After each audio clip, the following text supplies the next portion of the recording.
Hi there, Spanish Grammar Guy here on Focus 15, here to help you with your Spanish grammar. Today I want to focus on the position of adjectives in a sentence and where they come in relation to the noun they describe.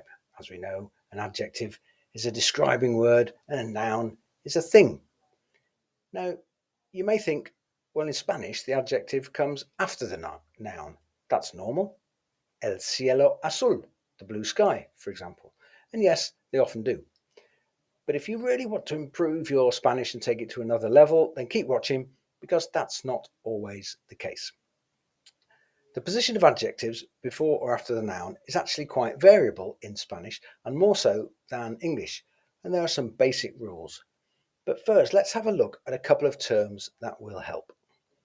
We need to know what restrictive and non-restrictive adjectives are, because restrictive adjectives come after the noun, but non-restrictive adjectives can come before or after the noun, but some always come before. I know, it's complicated as usual. So restrictive adjectives are those adjectives that restrict the noun to a specific type.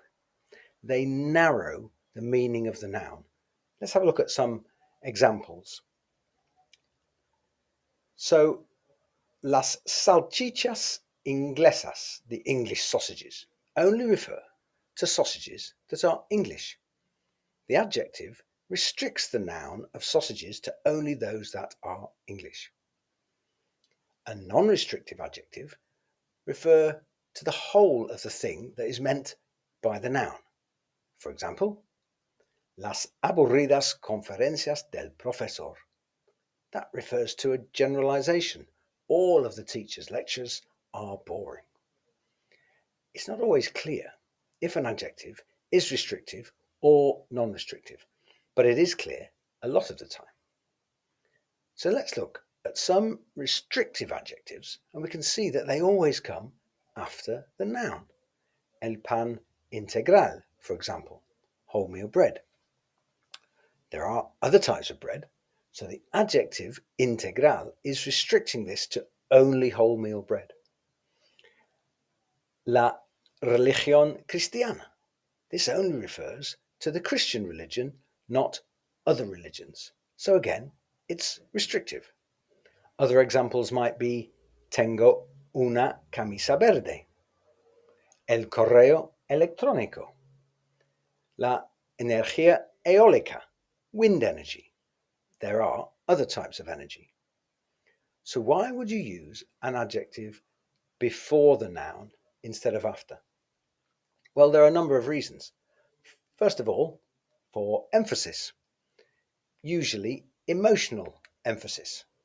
For example, una tremenda tragedia or un gran poeta.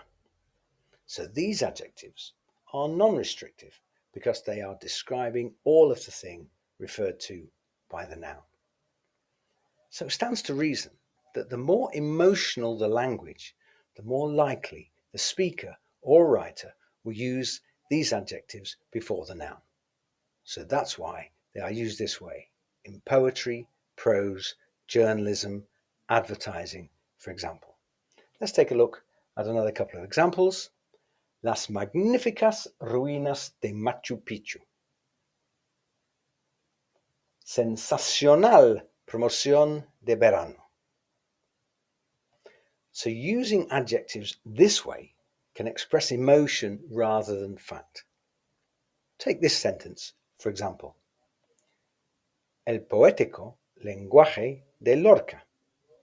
This expresses an opinion about Lorca's writing. But if we change that and say el lenguaje poético de Lorca, this is more factual and less an aesthetic judgment.